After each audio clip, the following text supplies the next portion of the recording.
It's just not fair. It's just not fair. It's not fair. Life isn't fair. It's just not fair. I hear these words shrieking from my attorneys. I hear them shrieking from my grandchildren. I remember saying them. I was a child. I remember repeating them to my children. I remember even crying out to my God, our Father. It's just not fair.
It's just not fair. I know it's not fair. I can hear the words from the back of the truck with my two grandchildren, not even 2, 3 weeks ago, and time over time.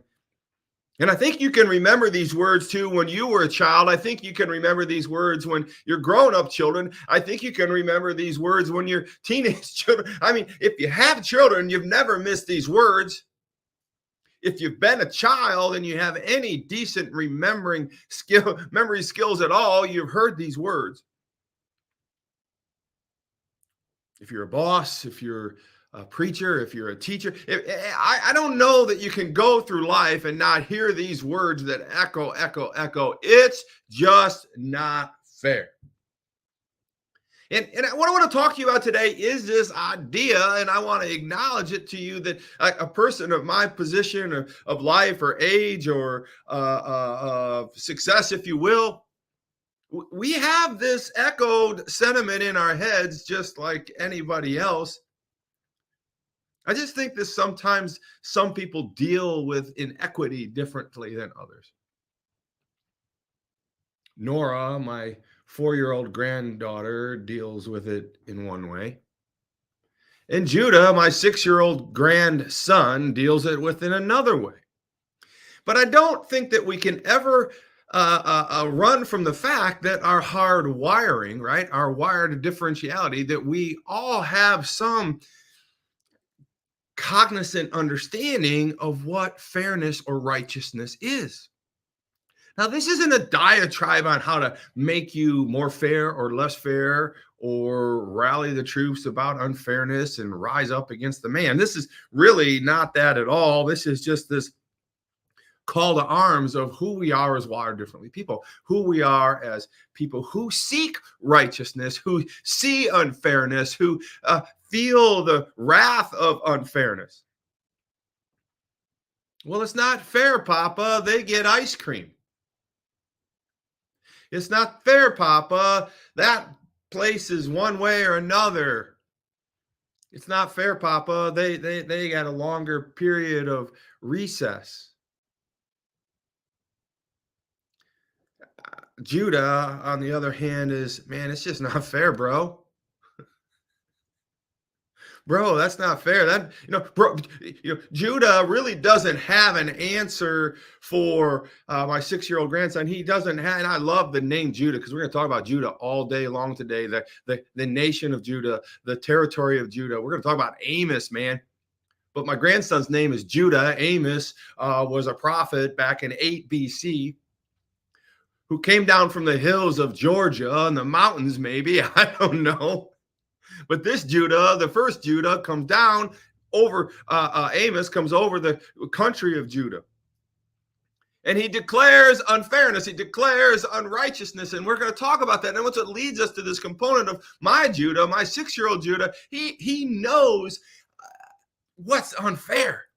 He's going, that's not fair, bro. That's not fair. Now, he's not going to really give you an answer of what is fair at that point, but he knows that's unjust.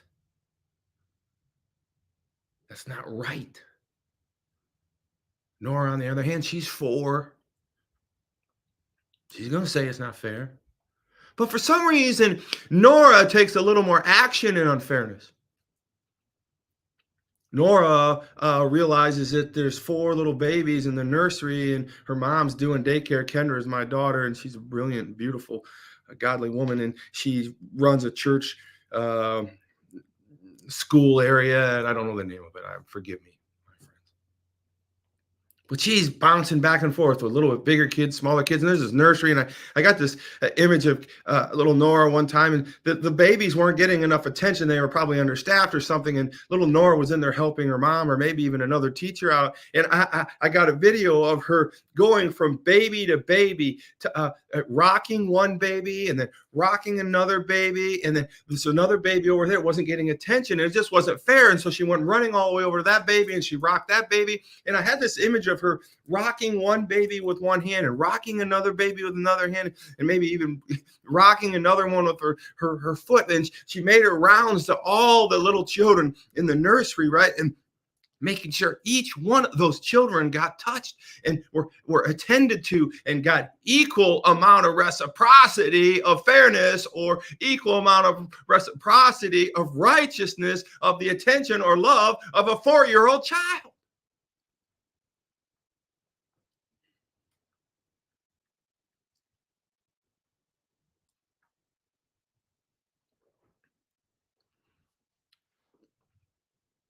Not fair. Judah knows it's not fair. Why someone gets 2 scoops of ice cream instead of 1. Nora knows that's not fair. Nora knows that each baby should get equal amount of love, and she's going to do everything she can do it. Because here's the thing: we are hardwired with righteousness in us. God has created us in His own image. He says, our Father who art in heaven, hallowed be thy name. Thy kingdom come, thy will be done on earth as it is in heaven.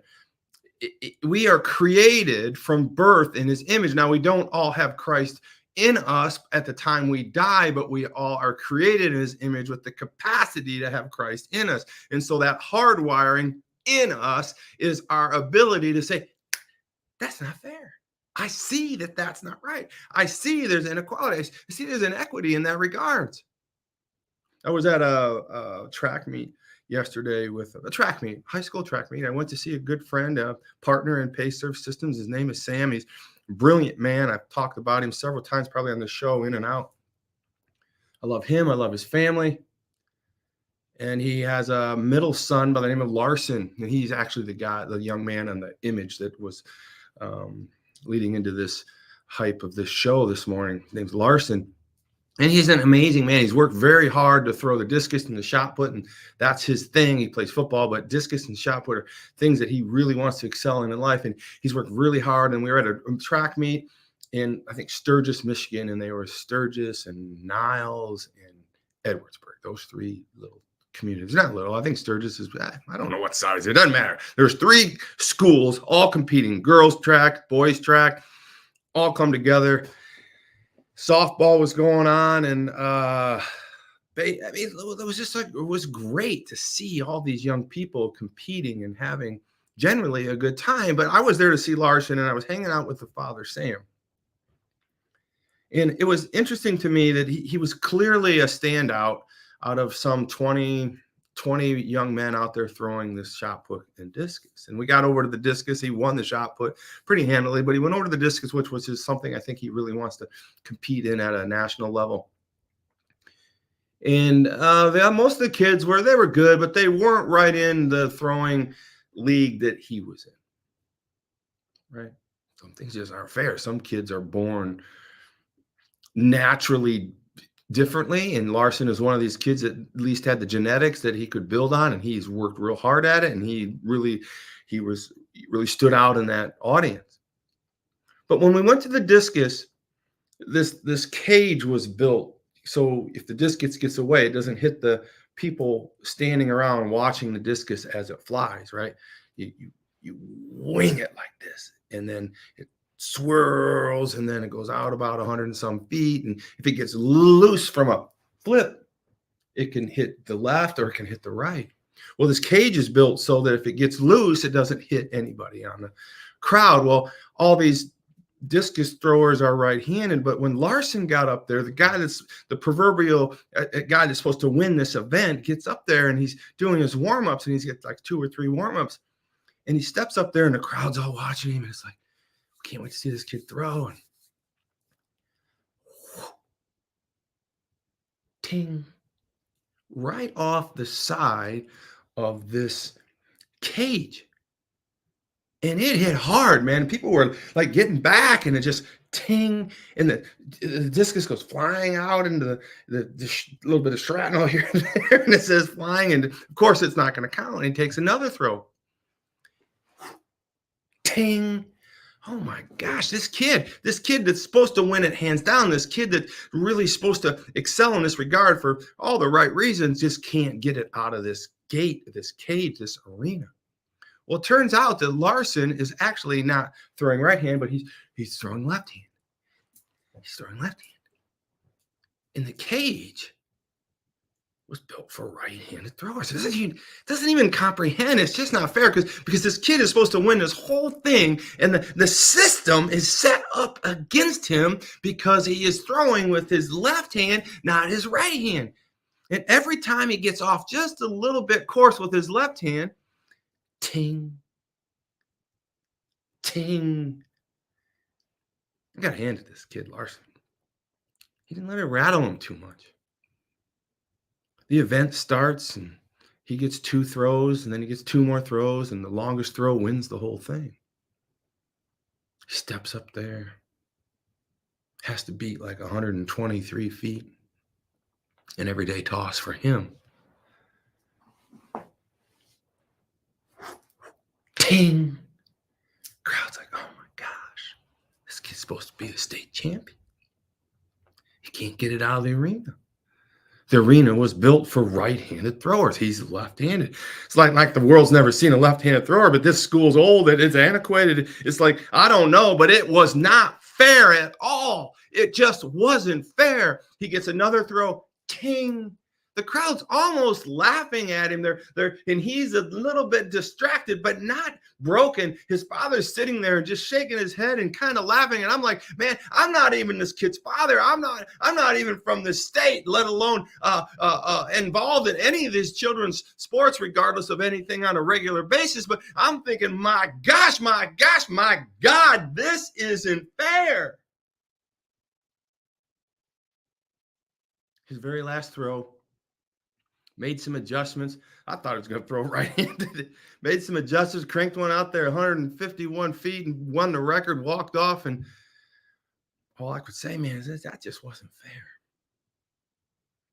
It wasn't fair for Nora, right? It wasn't fair for those children in the nursery. It wasn't fair for Judah the Barracuda. It wasn't fair for me. It wasn't fair for you. And Amos is clearly making clear that God wants justice. God wants righteousness. I want justice in my life, and I want to tell you how we're going to make it fair. I'm going to tell you exactly what's happening in my life and your life right now.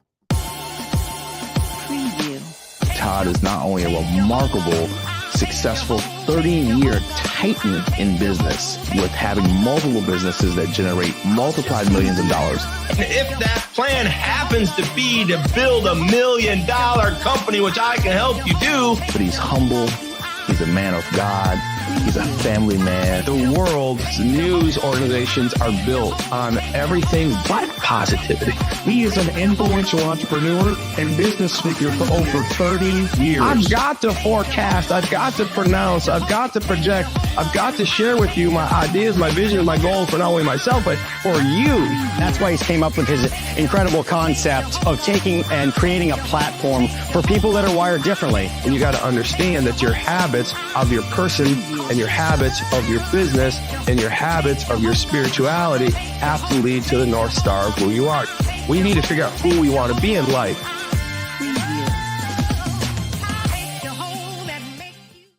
we're wired differently. We're misfits of this world. Welcome to the second half of the Wired Differently experience. This is the part where we teach a little bit on the stories we build on in the beginning of this show today. It's just not fair is the topic of today. And today we're going to be talking about what Amos 5:24 was talking about when he said, but let justice roll on like a river, righteousness like a never failing stream. God never said it was going to be fair. God never said, hey, I'm making all of this and it's all going to be equal.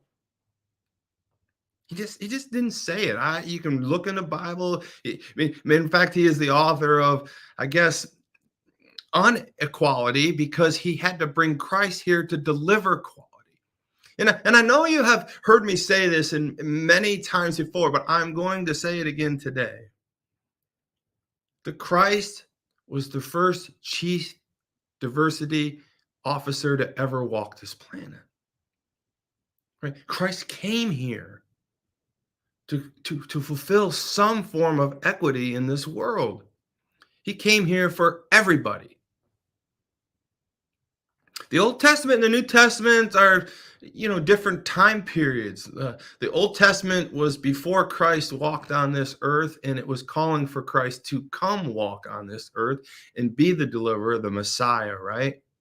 Yahweh God said his son was coming. The prophets taught that Jesus was coming. And then this whole Old Testament is the before Christ is born, before he comes as the Messiah, as the Old Testament says would come. And then Jesus finally shows up,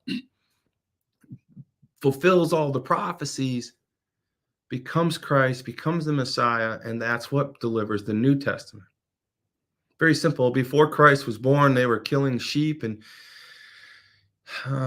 sacrificing lambs and all kinds of animals for their sins. But when Christ came, he came as God's son in the flesh and died on the cross. And when he died on the cross and bled for us, he stood in there for all of our sins and our iniquity. But here's the real thing, that Christ came for all of us. Black, white, Chinese, Spanish American, right? Palestinians, Jewish, right?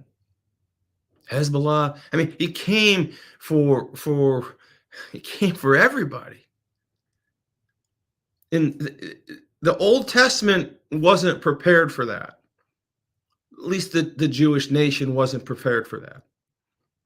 And the Jewish nation acknowledged that Christ was going to come someday. It still does acknowledge it. The Jewish faith that we hear about on the news all the time, the Israelites and all the Israel people in the Jewish faith, they say Christ is coming because the Old Testament says he's coming, but they're still looking for him. They haven't picked their dude yet, right?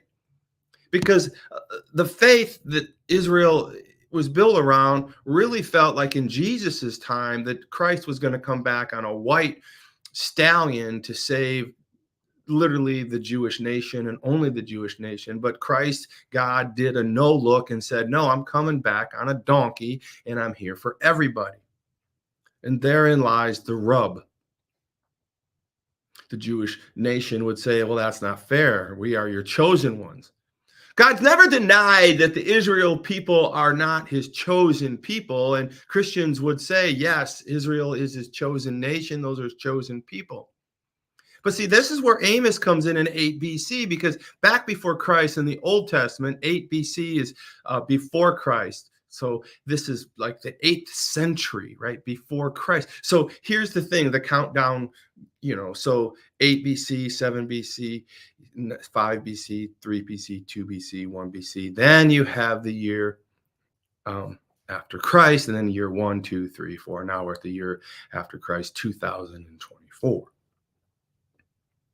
But Amos was just a farmer up in the northern part of the Israel nation. And the Israel nation was really the first biblical tribunal nation, the world leader of, it was God's chosen people. He had all this rule, this kingdom, and it was broken into the north and the south. And the north part of Israel had 10 tribes, and the south part of Israel had 2 tribes, that predominantly the tribe of Judah. My grandson's name is Judah, the tribe of Judah.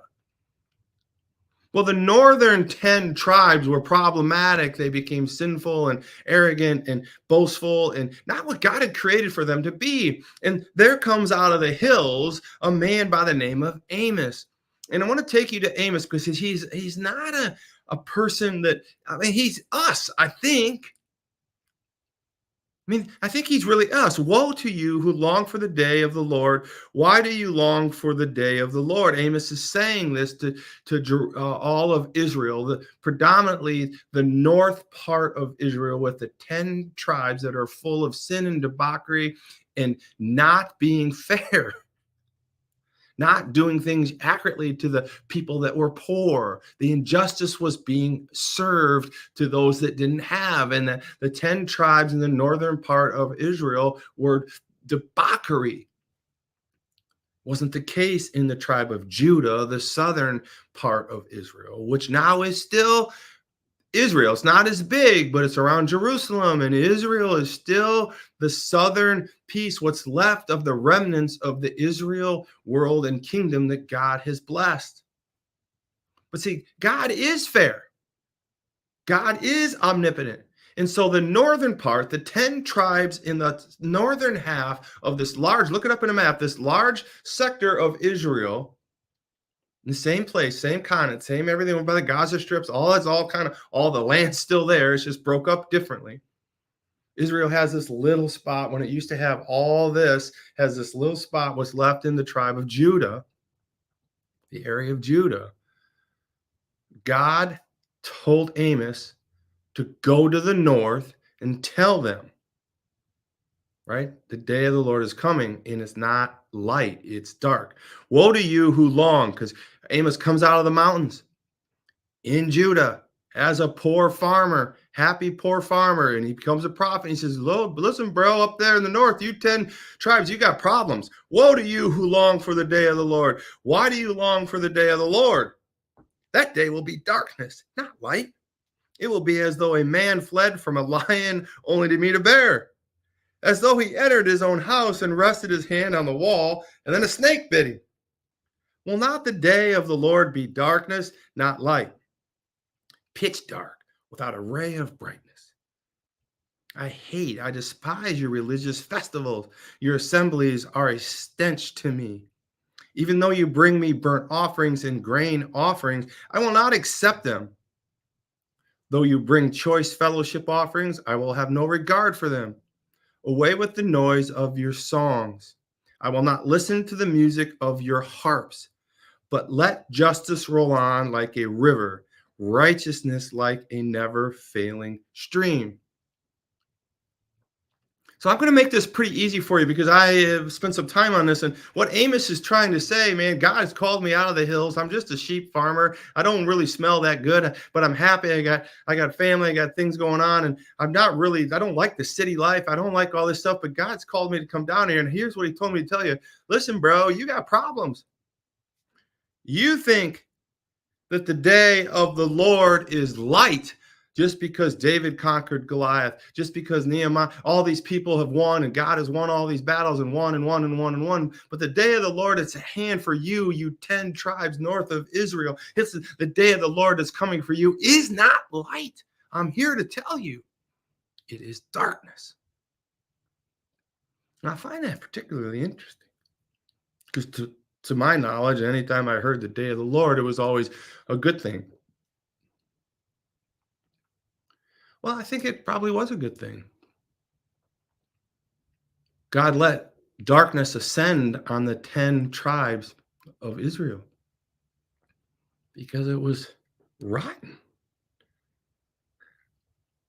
It stunk. The offerings weren't real. The music was fake. It was only about them and their wealth and their success. And Amos says, man, God's coming. And he did. The Assyrian nation invaded the Israel nation. The Babylonians took over the whole northern part of Israel. All 10 tribes were decimated, never to ever return. They fled throughout the entire world. Some came down to northern or to southern Israel. Some went all over the world. The Babylonians have taken over all of that. The pagan gods, the whole worse than even what the Israelites were doing in their fake falsehood narrative of what God was. But Amos's message is that righteousness, listen, that justice will roll on like a river and righteousness like a never failing stream. And that is what God has promised to us. I mean, this is a crazy story and I can't verify it. I wasn't there. I just choose to believe that the Bible is emphatically true from the beginning, from the front to the end. And I believe that it's my personal choice. Because if I start taking pieces out of the Bible and cutting and pasting them, the things that I just want to believe and I don't want to believe, and then I'm just creating my own Bible. I'm just creating my own belief structure. I'm just creating this idea of rationalization. So I would challenge you to pick a side here. I think you should choose the Bible to follow the whole Bible in reality. And I think you should understand that some things in the Bible aren't going to probably make sense, and some of them aren't going to fit with the way you think things should be. Maybe that it's not fair. But life isn't fair. My mom told me that on more than one occasion. And God's saying the same thing here. You haven't been fair. Judah knows when it's not fair. And he's not really willing to do too much about it, but call it out because his body's telling him it's just not fair. Nora doesn't really call it out so much. She just kind of goes to work at it and starts to try to make things fair, especially if Judah points it out. And I think it's ironic that my grandson's name is Judah. I don't know if Nora is a biblical name. Maybe it is. But I wanted to share with you this verse, Amos 5:24. But let justice roll on like a river, righteousness like a never failing stream. God is fair. God will never let you down. People will let you down. People are not fair. God is so fair that he punished his entire nation so severely that it never recovered, to send the message to the rest of the world that God will be fair. So that I would teach this today about the fairness of God. The fact that he does see inequality in and about his own people. He does see unfair. He does see the wrongs of even the people that are his people. You as Christians, you as wired differently people, you as misfits of this world are called to a higher calling. We have Christ in us. We are able to recover from sins. We are able to rebuke some of the bad things that have happened in our life, and we are able to deal with all those things because we have Christ in our life to deal with them. But if we continue, right, if we continue to do the same things over and over again, then are we not just like the 10 tribes of Israel? Right? He said, I despise your religious festivals. Your assemblies are stench to me, even though you bring me burnt offerings. They're not real. I will not accept them through you, even though you bring choice and fellowship offerings. I will not regard of them. Away with the noise of your songs. The songs you sing may have my name in them, but they're not really for me. They're just showy. They're just like, hey, look at me. I could be a Christian. I could be God. I could be all part of this. Hey, come over here. My music is really good. Hey, away with it. Righteousness is a never failing stream. Justice will roll on like a river. The interesting thing I saw in this verse too is that I think that sometimes we try hard to cover up for not being real. And I think God has a comedic relief to him here as I close this. He says, Why do you long for the day of the Lord? That day will be darkness, not light. Because he's saying, why did you long for something that you have never really honored? You've been a fake. You've been a phony. You haven't been real. You've been exhausting your resources. You've been idol worshiping. You have been adulterous. You've been purging yourself with drink. All these bad things that we stood for just because you could. And I made you strong at one point. I'm taking it away because your day of the Lord will be darkness, not light. You are not going to be rewarded anymore. He says it will be as though a man fled from, like, why are you doing all this? Because it's not going to work. Like a man who fled from a lion, running from a lion is like, whew, and he turns around the corner and like, oh my gosh, there's a bear. And the bear eats him, right? Or the man who runs from a lion, whew, God save me. Then there's a bear, and the bear like goes to get him, and whew, he gets away from the bear, and he turns around. He finally gets home. He takes a rest, and there's a snake that comes around the corner, and kills him, right? I think God's being funny here. I mean, it's like you go through all these motions as human beings and people, and you complain and you moan about being unfair and this and that, but you're not really becoming fair in your own life. You're not being fair to God. You're not being righteousness or real in your walk in your faith. You're a hypocrite. But you try so hard, but it's not going to make stake because it's going to be dark, not light. It's like a man running from a lion, only to be saved, but the bear eats him. That's funny. But if he escapes the bear and he gets home, turns on the TV, puts his arm on the rest, and a snake comes around the chair and that's funny, right? Like you go through all this work, all this time, everything in your life. God says you do all you want to do, but at the end of the day, I'm gonna come. If you're not righteous, you're not righteous. If you're a faker, you're phony, you're a faker, you're phony. I'm like, you really need to change, or the bear or the snake or the lion, it's ultimately gonna get you. God's hand will be delivered in some regard.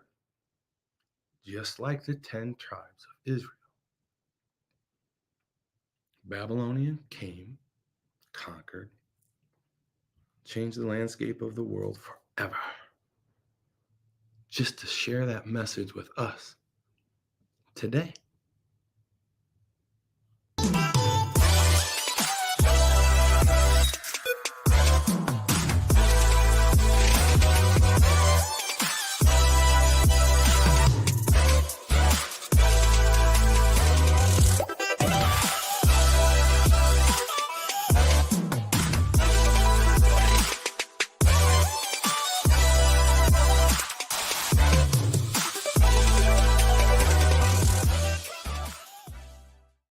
Hey, everybody, don't forget that Amos told us that justice will roll on like a river and will never leave us like a falling stream. We're here for you at Wired Differently. I want you to understand that it's a mindset, mission, movement, and ministry. And get to wireddifferently.com and type in your promo code WIRED15. Get your t-shirt, Wired Differently America. Support this mindset, mission, and movement. Mindset, mission, movement, and ministry. Do that for me. Wear your pride on your shirt. We got all kinds of shirts, faith shirts, Wired Differently shirts, probably 70 different types. I think it's important that we show the world that we are wired differently because we do believe in Christ and we do want this accountability of living our life in more of a fair and righteous way, the way God has called us to honor him. God bless you guys. Have a great day. It's been a great show, and we have one more day. I'll see you tomorrow.